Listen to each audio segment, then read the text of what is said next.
Also, if this movie's supposed to be about female empowerment, then why does she wear something that resembles a rejected dominatrix costume and looks like she's about to strip and give us a show at every scene? Now look, I'm not saying that looking attractive and doing something hot every now and then is considered bad, but it's not like she's just being herself and staying focused on her mission of stopping the bad guys. She's always strutting, speaking in a seductive voice, and doing all these hot poses, giving off the impression that she's just there for eye candy. How can you make a movie about female empowerment when the main character is all about eye candy and does all these seductive things? I know Catwoman from the comic books does this, but that's why the message failed in the first place. Catwoman is just not the right character to tell your story about female empowerment. I mean, sure, any talented writer could figure out a way to make it work slightly, but if you think about it, she wouldn't be fitting to that role. She isn't a female who's been mistreated by a lot of misogynist guys and she becomes Catwoman to teach these men that women can be powerful too. She's a fucking thief and a criminal who uses her attractive body to get her way. And not to mention, she loves to steal a lot of jewels and has her way of dealing with crime, which is arguably worse than how Batman deals with crime. Do you honestly think she would be a good role model for women everywhere? She's not fucking Wonder Woman, you idiots! This movie fucking sucks. Like a prostitute failing at her job. She takes the security guard outside and then we have another long and drawn out fight scene. Cat got your time. And this brings up a good question to me. Why doesn't Catwoman use a gun in this movie? In the comics it said she uses a whip because a whip takes skill, so if it's taken from her opponent won't be able to use it against her. That and Cat o' Nine Tails, ha ha ha ha. But here it's never explained why she doesn't use a gun. If it was to make it so she doesn't kill anyone, you can still shoot someone without killing them. The Lone Ranger is proof of that. After some really scary interrogation tactics, she gets the security guard to tell her why he flushed the pipes on her. So Quino, screw it, we're not calling her Catwoman, arrives at the office she was at before and finds that guy who couldn't remember his lines entirely is now dead. A bad guy sees Quino, sounds the alarm. End scene. We cut to Officer Bland as he notices something familiar on the paper bag found at the jewelry shop and Patience's apology coffee cup. They're both made from paper byproduct! Oh, and they have the exact same signature on them. But rather than, I don't know, take this to the chief or go question Patience right away, he takes it to an analyst. Are you kidding me? They look exactly the same! Just look at them! Look at them! How did this idiot get a job as a police detective? He sucks worse than the detective from Fear.com! But this first one, the broad spacing of the letters, indicative of loneliness. And the O, reaching out, insecure, handwriting of a people pleaser. Dude, sometimes the curtains are just blue. So Officer Bland goes to a fair or something, where he and Patience go on a date and the Ferris wheel date cliche! And if you think it's bad enough that we have a cliche in this scene, something goes wrong with the Ferris wheel and it's up to Patient Phillips and Officer Bland to save the people from falling to their deaths. Patience does some Catwoman-like moves and manages to save the little kid from falling down. And guess what? The fucking idiot still doesn't get the memo that she's fucking Catwoman. After Officer Bland and totally not Catwoman save the day, we get this cute little bit of dialogue. Why don't you let me take you to dinner tonight? Oh, I would love to, but I can't. Not tonight. I've got some, business that I have to take care of. Oh, that's just beautiful right there. Good job, Patience. Say something that would give Officer Bland a clue. You already left your signature at the crime scene and he's already suspecting that you could be Catwoman. Oh wait, he doesn't because he's a fucking idiot! So Quina goes to her old boss's mansion and after pulling out the Grinch, she comes across Sharon who, after one of the unsexiest but thankfully shortest fights in the movie, offers to help her take her husband down. So we cut to a nauseating ballet performance where the boss and the model, who are completely irrelevant to the story of this movie and who look just as bored as we are watching this piece of shit. But before Quina can dispatch the guy, a bunch of guards show up, so she makes a run for it backstage. That's when Officer Bland arrives, and we get a really boring standoff between the two, with lame dialogue that makes the witty dialogue in previous Batman movies look good by comparison. Don't I get din first? I'll feed you in your cell. Somebody say fish? I haven't been fed all day. Eat floor. High fiber. Careful. That cable hits us, we'll blow up right. I knew I felt a spark between us. What killed the dinosaurs? The Ice Age! Forgive me if I repeat myself here, but Officer Bland still doesn't get that Patience and Catwoman are the same fucking person! So Quino outruns the cops, and how is there still over 30 minutes left in this movie? That felt like the penultimate scene. We should be approaching the climax by now. So Patience and Officer Bland go out on a date together where they talk and talk and talk. Oh my god, shut the fuck up and get this whole date over with already! After that really boring date scene, we get something that would lighten things up and make this movie a little bit better. We see Patience and Officer Bland get it home.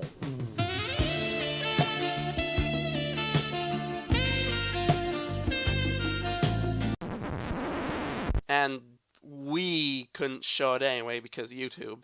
And the movie is PG-13. Aw, your dicks are not gonna have a fun time with this scene. That's too bad. Better luck next time. This is reminding me of another awful movie starring Halle Berry.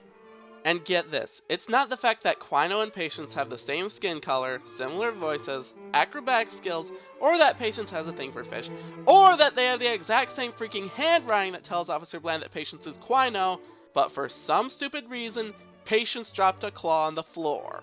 Have I mentioned that this idiot still doesn't get the connection yet? How did this guy even graduate from the academy? Early in the morning, Patience gets a call from Sharon, and she heads into her mansion to find that the boss has been murdered! How'd I do? The Clyde flush thing was a little tricky. No, it turns out Sharon killed him, and she plans to frame it on Quino. I'm sorry. I'm forgetting my manners. Can I offer you something? Can of tuna, saucer of milk, smoking gun. Okay, let's go over all the problems with this scene and how this framing plan of hers doesn't work. And I'm gonna try to be calm because my voice fucking hurts.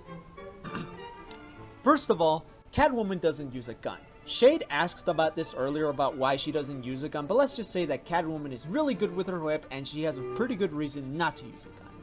Seeing as how she doesn't use one, the police would have no reason to believe that she shot the boss in the first place. Secondly, there was no gunshot to be heard during this scene, so what makes the police think that a shootout has already occurred and Catwoman is to blame for the murder of the boss?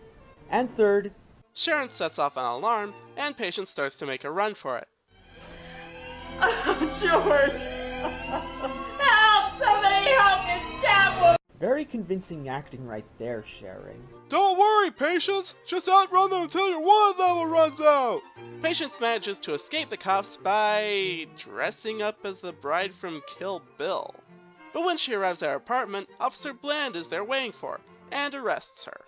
In questioning, Patience tries to convince Officer Bland that she didn't kill him or the other guy from before, but Officer Bland isn't buying it. All of the evidence, every single piece, it points to you. No, it doesn't, you fucking moron! She doesn't have a motive, she doesn't use a gun, and if that's the case, why didn't she just kill Sharon while she's at it, huh? What did she have to gain from killing the boss? In fact, why didn't she just kill him at the opera when she had the chance? There were plenty of opportunities she could have taken to kill her right then and there. How many fucking minutes do we have left? 22 minutes? Oh my god, it feels like you're watching this movie for 4 hours. All the evidence points to her.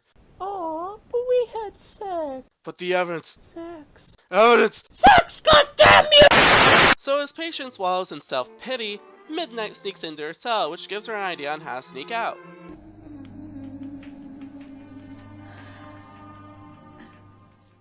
Okay, you guys tempted me to do this. I'm sorry, but here we go again. It sounds funny, but I just can't stand the pain.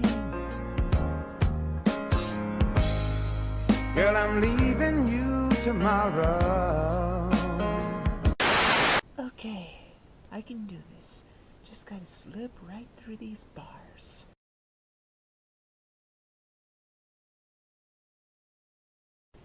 And... alright. Up.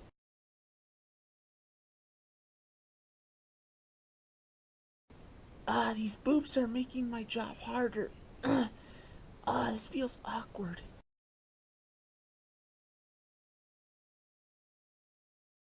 Why do I get the feeling someone's watching me very... I wanna be high. La la la la, la la la la, la la la. This is why we use iron doors in our jail cells now. She manages to sneak out of the station, only to literally be rear-ended by a car. Are you okay? A girl like me lands on her feet. Oh my god, this is Grand Theft Auto. Not only can she get away from the cops by getting her wanted level down, but she could also steal cars with no problem. I don't even know what the movie's trying to do anymore. So Sharon is at a press conference promoting Butylene, and Officer Bland arrives to talk to her, while Quino is outside destroying the trucks.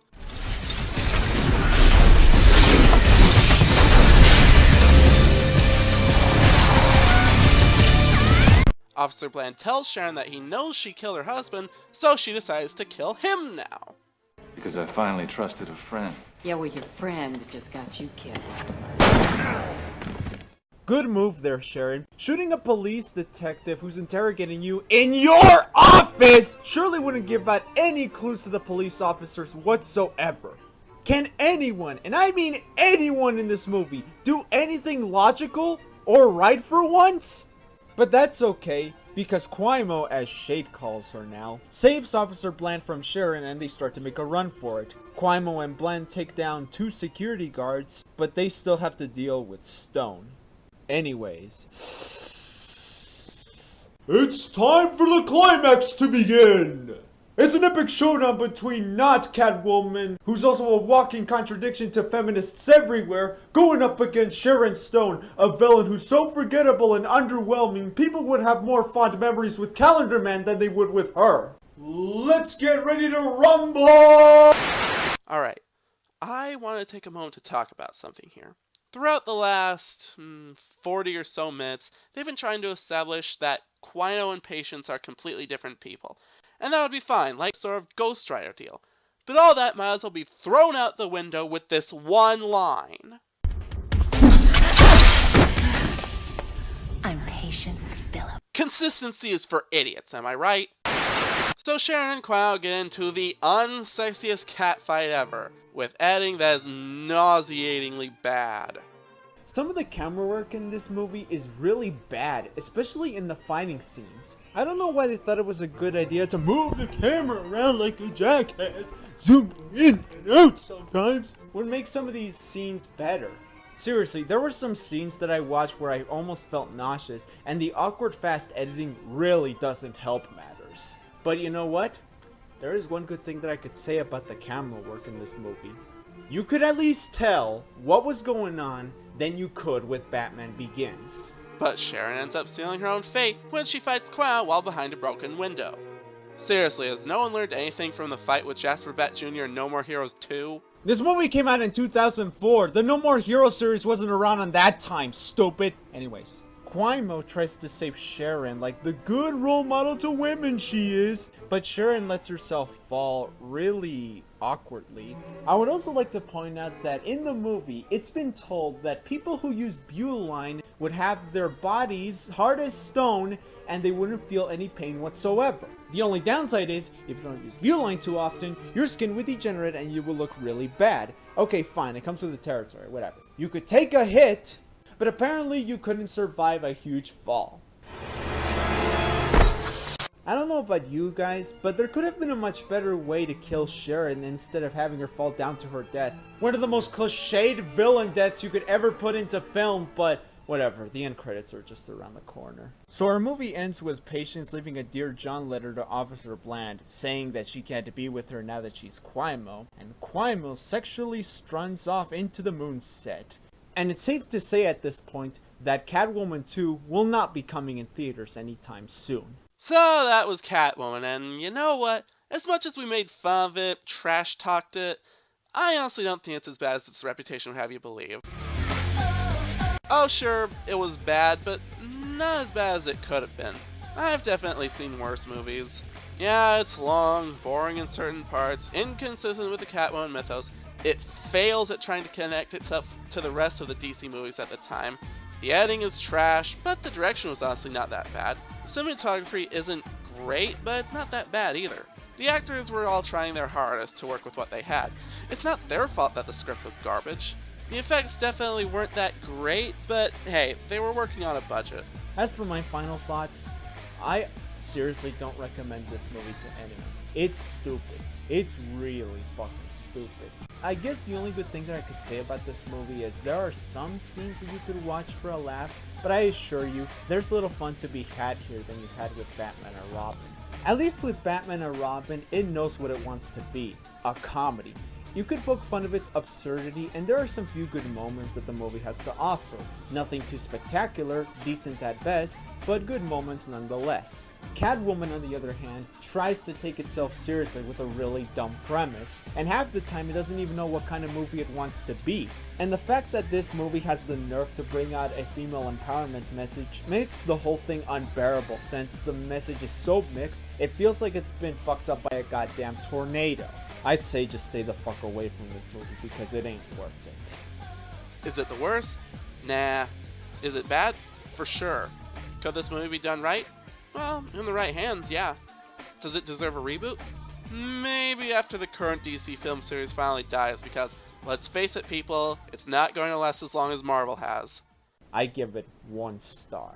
If you want to get some real Catwoman action, watch The Dark Knight Rises. Or The Batman. Or Gotham. Just watch something else to get your Catwoman kicks. But, you know what? Could have been worse. It could have been the video game. You knock them down, wait for them to get back up, hit them again, and again, and again, and again, and again, and again, and again, and again, for the love of God, stay the f*** down! Thank you for watching this review, and thanks Shade for coming over, I guess. You're welcome. It was an honor to work with a lost legend like you. Oh, stop. You're making me blush over here. Sorry. Yeah. So... What? Where's my Palatina pictures? Oh, right. Gem? What? How do I get out of here? Oh, right. I almost forgot. Here, follow me. Let me take you to the exit. What can I do for you? White Russian. No ice. Hold the vodka. Hold the Kahlua. Green. Straight up.